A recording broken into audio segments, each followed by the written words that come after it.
Milei ha ofrecido esta semana un discurso ante el Congreso para dar cuenta del estado de la nación, el que algunos definen como el discurso de su vida. En él ha dejado claros 3 puntos fundamentales: cómo es de delicado el estado financiero de Argentina, cuál es su convicción para superarlo y su intención para colaborar con la oposición para lograrlo, pretendiendo así conseguir lo mejor para los argentinos. Un discurso de más de 1 hora. Vamos a ver un resumen de lo más interesante y un breve comentario.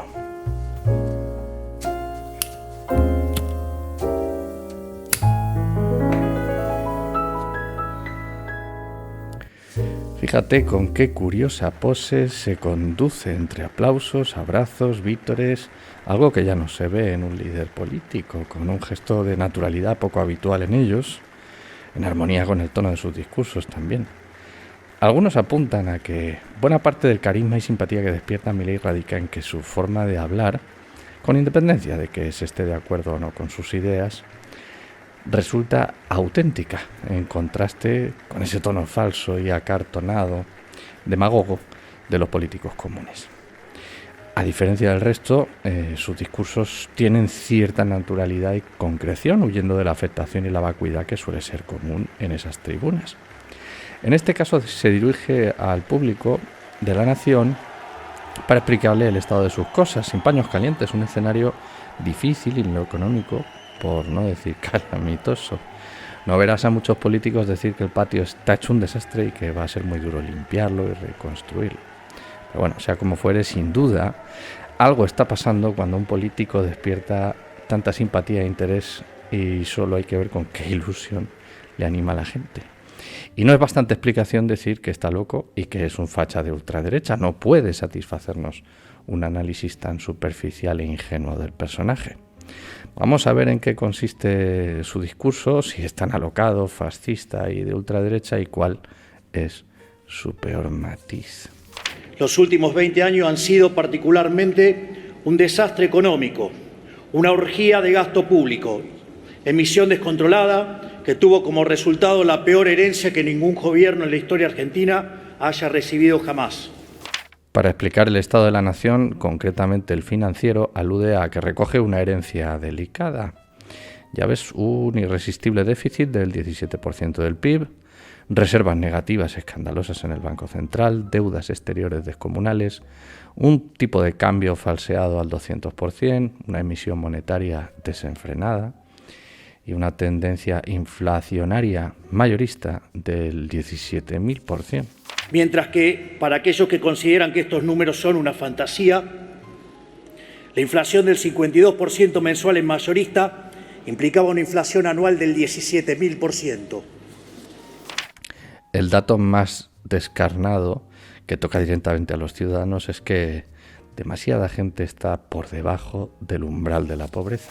Al haberse hecho público el dato de que cerca del 60% de los argentinos se encuentran por debajo de la línea de pobreza. Él enfatiza que esa cifra no se consigue de un día para otro, sino que es el resultado de políticas económicas erróneas durante mucho tiempo.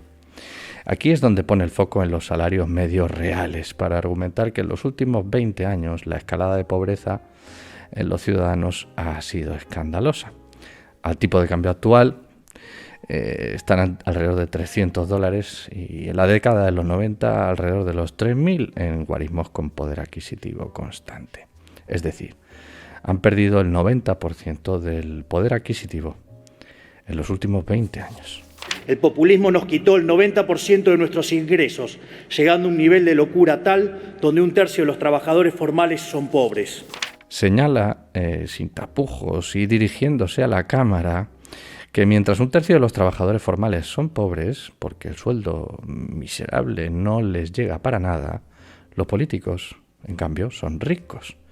Y sorprende el descaro con que acusa directamente de ser el país más rico del mundo cuando abrazamos la idea de la libertad, a ser un país donde 6 de cada 10 argentinos son pobres, mientras la mayoría de los políticos, como muchos de ustedes, son ricos. Se da el contraste de que mientras Argentina está en un momento económico tan duro, el gobierno reparte más ayudas que nunca. Uno podría pensar que se hace para compensar las miserias Pero Milei denuncia que no es así, sino que el dinero recaudado con esos impuestos sirve para aprovechamiento de organizaciones de izquierda que lo utilizan para condenar a la pobreza precisamente a quienes dicen defender y cautivar así sus votos. Donde buena parte de esa asistencia funciona como botín de guerra para organizaciones de izquierda que le roban la plata a quienes dicen defender y atenta contra aquellos que la producen. Recuerda con pesar todos los ámbitos sociales que requieren una renovación urgente. Lo de las pensiones, lo primero, el cálculo no funciona. Y que la misma requiere ser modificada de manera urgente, de modo tal que los jubilados no sean víctimas de los desaguisados de la política. La seguridad ciudadana está maltrecha. Las calles tomadas, alentadas por organizaciones de izquierda, para fomentar el caos en su propio beneficio. Las calles tomadas por el caos y el desorden, ambos generados por las organizaciones de izquierda en su afán de extorsionar constantemente a los distintos gobiernos, un caos que la política alimentó durante los últimos 20 años para beneficio propio. La educación básica, ya lo dije en otro vídeo, lamentable. Y que ha redundado en que hoy la mitad de los chicos de tercer grado no entiende que leen en Argentina y el 70% no puede resolver un problema de matemática básica. La educación superior infame, donde proliferan currículos con ideología de izquierda, es decir, que no se fomenta el conocimiento sino la parcialidad política. Y en los profesorados e institutos de formación docente proliferan currículas educativas de izquierda, abiertamente anticapitalistas y antiliberales. En definitiva, el deterioro del sistema de salud. Ya habíamos hablado de ello en otro vídeo. Un sistema empujado hacia una crisis de desabastecimiento causada por la política comercial irresponsable del gobierno anterior, que dejó a médicos, pacientes y familias sin stock de insumos médicos de todo tipo y en particular de medicamentos especiales como los oncológicos. Abandono de la defensa, incapaz de protegerse Argentina a sí misma, que conduce a que sea irrelevante en el ámbito internacional y a que se tenga que codear con los peores amigos posibles. Esta debacle nacional nos está llevando cada vez más a la irrelevancia en el concierto de las naciones, volviéndonos incapaces de proteger nuestro propio territorio y obligándolos a arrastrarnos ante los países más cuestionados del mundo. En resumen, se lamenta de un Estado quebrado e inoperante que estropea todos los aspectos vitales en los que se entromete, lo cual contrasta con el gran valor cultural histórico de la nación argentina, a decir de Milei. Detrás de todos estos males nos encontramos con un Estado nacional inoperante, quebrado y que no puede ni siquiera cumplir con sus funciones básicas. Un Estado que hace todo y todo lo hace mal, generando perjuicio en cada aspecto de la vida social en que se entromete. Hace una interesante alusión a Milton Friedman que, si me permites la digresión, voy a glosar. Hay 4 maneras de gastar el dinero. El propio en uno mismo o en los demás y el de los demás en uno mismo o en otros. El dinero ajeno gastado en uno mismo tiende al despilfarro, es decir, uno mismo suele ser pródigo para consigo, si el dinero no es suyo, claro, dañando a los demás. El dinero propio gastado en los demás tiende a lo contrario, a la cicatería, es decir, que uno no suele ser generoso con su dinero para entregárselos a otros, dañando a los demás. Con estos 2 puntos de partida se deduce que el dinero ajeno gastado en los demás, que es lo que hacen los políticos, tiene los 2 defectos unidos: prodigalidad para recaudar y luego cicatería para repartir, ineficiencia en el uso, dañando otra vez a los demás. Así, el dinero propio gastado en uno mismo es el único que consigue equilibrar recursos y necesidades de acuerdo a la voluntad del interesado, con una eficiencia perfecta, ya que uno gasta lo que quiere en lo que considera sin dañar a nadie. Así concluye: cuanto mayor es el Estado, mayor es el despilfarro, mayor el daño a los ciudadanos y peor la calidad de vida.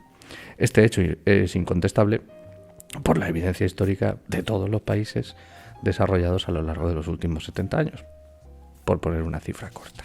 Que a mayor Estado presente, mayor despilfarro y menor bienestar para los argentinos de bien. Advierte que el Estado no está diseñado para cumplir sus funciones básicas, que son monopolizar la violencia y garantizar así la seguridad de los ciudadanos, sino para proporcionar un entorno en el que el burócrata de turno se pueda lucrar generando intermediarios innecesarios, barreras administrativas y, en fin, un infame nido de corrupción política. Y con esto los recursos productivos se van agotando poco a poco en detrimento de los trabajadores y de los empresarios, de las personas, vamos. Diseñado no para cumplir sus funciones básicas, sino para generar un kiosco en cada lugar donde sea posible, para beneficio del burócrata de turno. Con rotundidad recuerda las conclusiones de Rothbard que tanto escarapelan la epidermis de los estatistas. Todo Estado es una organización criminal en la que el exceso de burocracia conduce a que proliferen los sobornos. Una organización criminal diseñada para que en cada permiso, en cada regulación, en cada trámite y en cada operación haya una coima para el político de turno. En ese entorno putrefacto está Argentina, a su juicio, con todas las capas contaminadas. Este esquema putrefacto está extendido a todos los poderes del Estado, tanto el Poder Ejecutivo, el Poder Legislativo y el Poder Judicial, y en todos sus niveles, nacional, provincial y municipal, sustentados por medios de comunicación que viven de la pauta oficial y formadores de opinión ensobrados, sustentado también por empresarios prebendarios, también por sindicalistas que entregan a sus trabajadores, engañándolos con supuestos beneficios mientras promueven un régimen laboral que solo los beneficia a ellos. Milei comprende que todo ese daño y corrupción no es cuestión de impericia, de que se eligieron los gobernantes malos, como se suele decir, sino fruto de un sistema diseñado para ser así, con independencia de sus protagonistas. Ratifico una vez más que no se trata de impericia, que un sistema que haga tanto daño a tanta gente no es casualidad el desastre en lo que nos han sumergido. Se trata de un esquema consciente y planificado, se trata de lo que yo llamo el modelo de la casta. Él dice que sabe lo que hay que hacer para resolver el problema. Sabe cómo hacerlo y tiene la convicción para hacerlo. Aunque le falten apoyos en la Cámara, eso no importa. La estrategia pasa por acabar con el déficit fiscal a toda costa. A sombra de tan obvio, ¿no? No gastar más de lo que ingresas. Y la técnica pasa por recortar con fuerza el gasto público en partidas que no perjudiquen directamente al ciudadano.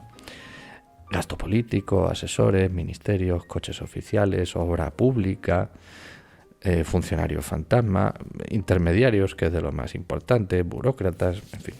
Que conduce una fuerza política nueva, que puede no tener mayorías parlamentarias, ni intendentes, ni gobernadores, pero que sabe lo que tiene que hacer, sabe cómo hacerlo y tiene la convicción para hacerlo. No pierde la oportunidad de tirarse flores, claro, como no podía ser de otra manera, por su política de saneamiento del Banco Central, de la deuda y el freno de la emisión monetaria. Con buen éxito en menos de 3 meses, todo hay que decirlo. El déficit fiscal y la lucha contra la alta presión fiscal son para nosotros la madre de todas las batallas. Son la causa de la pobreza y del estancamiento de los últimos 100 años. Cortamos con la emisión monetaria, que es la única y probada causa de la inflación, y a través de un ambicioso programa financiero avanzamos con el saneamiento del balance del Banco Central. Esto es, para la misma base monetaria en pesos, hoy tenemos 9.000 millones de reservas adicionales que cubren más del 90% de la misma, en un contexto en el cual el precio de los bonos sube, el riesgo país baja y las acciones vuelan por las nubes pese a los intentos de algunos degenerados fiscales por sabotear el futuro de los argentinos de bien. Siempre he visto en las manifestaciones algo que no me encaja. Por un lado, se reivindica una causa aparentemente noble, pero por otro, se molesta y daña a terceros inocentes a través de cortes de carreteras, piquetes, o reparación de desperfectos, que lo paga uno, de gasto en seguridad, que lo paga también uno. Y en realidad son manifestaciones organizadas por unos políticos para incomodar a otros, aprovechando la buena fe de la gente. El caso es que a Milei se le ha ocurrido una idea muy interesante, que las organizaciones que promueven y alientan las manifestaciones se hagan cargo del coste de los operativos policiales para garantizar la seguridad. Estamos intimando a las organizaciones que convocan a manifestarse para que se hagan cargo del costo de los operativos policiales. La oposición debe estar rabiando con semejante propuesta. Nada descabellada, por otra parte, porque no es más justo que lo tengan que costear los que no se quieren manifestar. Seguro que el manifestante ve bien que yo tenga que llegar tarde al trabajo por su reivindicación y perder el sueldo y además pagar, ahora sí, el dispositivo que vigila que no me hagan daño a mí. Pero en cualquier otro contexto despolitizado eso sería un ejercicio de terrorismo.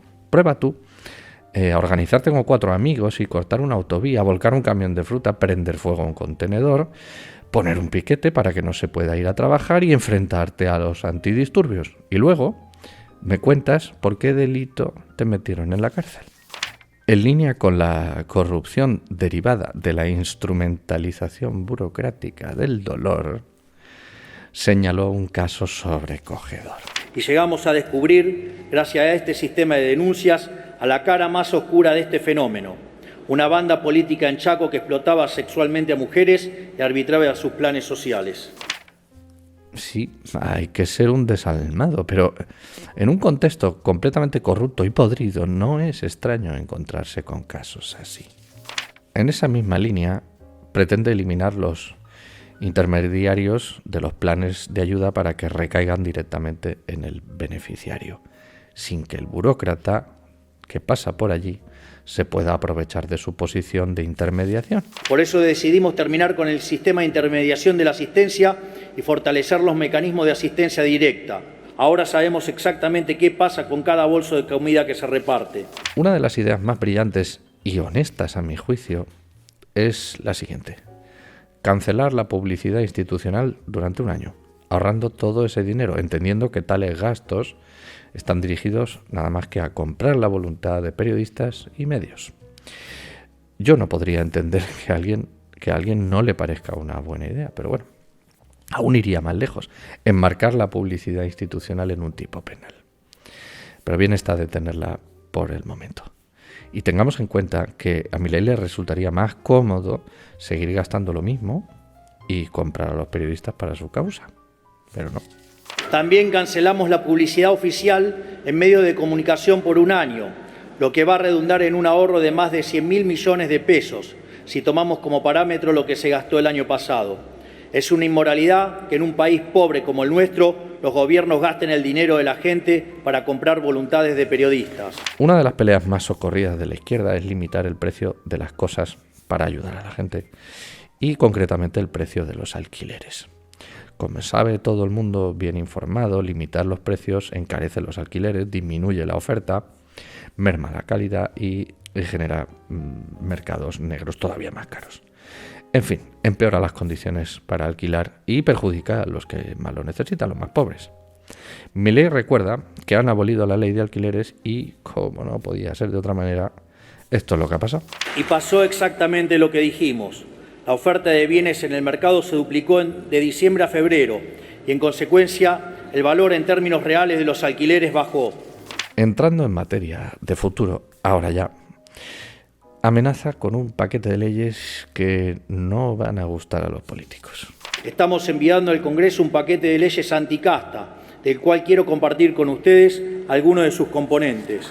Resumo lo más relevante, propuestas con las que cualquier persona honesta estará de acuerdo. Eliminar las jubilaciones de privilegio para presidente, él y vicepresidente. Someter a los sindicatos a elecciones libres y mandatos limitados a 4 años, para que no se enquisten ahí en el sitio. Que prevalezcan los acuerdos particulares a los convenios políticos. Que los condenados por corrupción en segunda instancia no puedan presentarse a elecciones. ¿Cómo tiene que estar el patio? Que los funcionarios condenados por corrupción, otra que tal, pierdan sus beneficios de funcionario. Solo faltaría. En fin, reducir drásticamente la cantidad de asesores de los políticos, dejarla pues en 30 o 20, no como ahora. Que el dinero de los impuestos no sirva para financiar a los partidos políticos. Y la mejor delito de lesa humanidad, condenar al gobierno que financie el déficit con emisión monetaria y generando inflación, que es el más grande de los problemas. Avisa Milei, como la serpiente, que no busca la confrontación y prefiere mirar al futuro sin rencor. Pero que si alguien prefiere conflicto, conflicto tendrá, porque el objetivo es conseguir un futuro mejor para los hijos de Argentina y eso no se negocia. Nosotros venimos a poner nuestra energía en construir lo nuevo, pero quiero decirles a todos los que están acá y a quienes nos están mirando que si lo que buscan es el conflicto, conflicto tendrán. Porque a diferencia de algunos de ustedes que están pensando en su próxima elección o en sus propios intereses, nosotros solo pensamos en defender la causa de la libertad, en reconstruir nuestra nación y en brindarle un futuro de prosperidad a nuestros hijos a cualquier precio. Las palabras más dulces y conciliadoras, curiosamente, las dedica a la oposición. Debo ser honesto en decirles que no tengo demasiadas esperanzas de que tomen este camino. Creo que la corrupción, la mezquindad y el egoísmo están demasiado extendidos, pero si bien no tengo demasiadas esperanzas, tampoco las he perdido. Es más, quiero que me demuestren que estoy equivocado. Quiero desafiarlos a que demuestren que la política puede ser más que lo que es, que podemos aspirar a ser mejores, que demuestren que a pesar de nuestras diferencias podemos anteponer los intereses de la nación a los miserables intereses electorales. Por esta razón y con el deseo de estar equivocado en mi desconfianza hacia muchos de ustedes, es que quiero aprovechar esta ocasión para extenderles una invitación. Para conseguir esto, insta a todos a reunirse en mayo, en Córdoba, y establecer un marco de acuerdo económico. 10 políticas de Estado para prosperar. Te destaco algunas. Inviolabilidad de la propiedad privada, no se roba. Equilibrio fiscal, no se gasta más de lo que tienes. Reducir el gasto público al 25% del PIB. Una ley tributaria más simple que reduzca los impuestos. Reforma laboral que promueva el trabajo formal, no como ahora, que casi todo es informal. Y la apertura al mercado internacional. Bueno, alguna más, pero estas son de las más interesantes. En fin, avisa que sus intenciones son innegociables, pero que si la oposición colabora, será más fácil y rápido conseguir los objetivos. Los efectos serán más duraderos y mejorará la confianza de los actores económicos, todo lo cual redundará en ayudar a los argentinos a salir de la pobreza con más fuerza y mayor rapidez. Si el resto de la política acompaña, las reformas que implementaremos tendrán un carácter más duradero y, en consecuencia, generarán mayor seguridad para los actores económicos locales y extranjeros, lo cual redundará en acelerar el crecimiento económico, la caída de la pobreza y la mejora del bienestar. En fin, como ves, es un importante discurso para señalar un nuevo rumbo para Argentina, aunque me parece a mí exagerado decir que es el mejor de su vida. Pero bueno, ya sabemos cómo son los fans de Milei. Sin embargo, hay algo que desafina en toda esa orquesta. Esto, por ejemplo.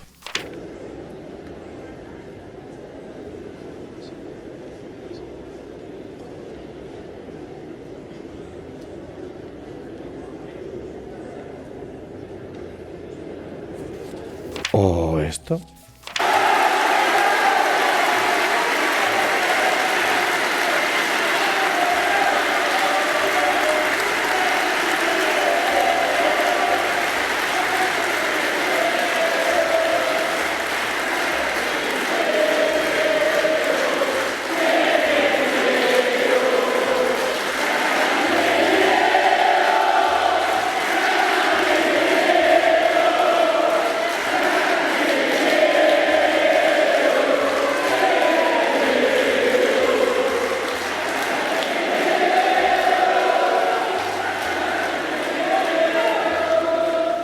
¿O esto? Porque como dicen las Sagradas Escrituras en el libro de Macabeos y que se conmemora en la fiesta de Hanukkah, la victoria en la guerra no depende de la cantidad de soldados, sino de las fuerzas que vienen del cielo. ¿O esto otro? El rey Salomón le pidió a Dios sabiduría para distinguir el bien del mal, coraje para elegirlo y templanza para mantenerse en ese camino. ¿Y esto una vez más? Que Dios bendiga a los argentinos y que la fuerza del cielo nos acompañe. 10 mandamientos en los que exige un acuerdo unánime. Un contrato social que establezca los 10 principios del nuevo orden económico argentino. Una sinfonía religiosa inquietante en la que no podemos eludir la metáfora del Mesías y la tierra prometida. Tendremos que estar muy atentos para que las buenas intenciones no se conviertan en otra cosa.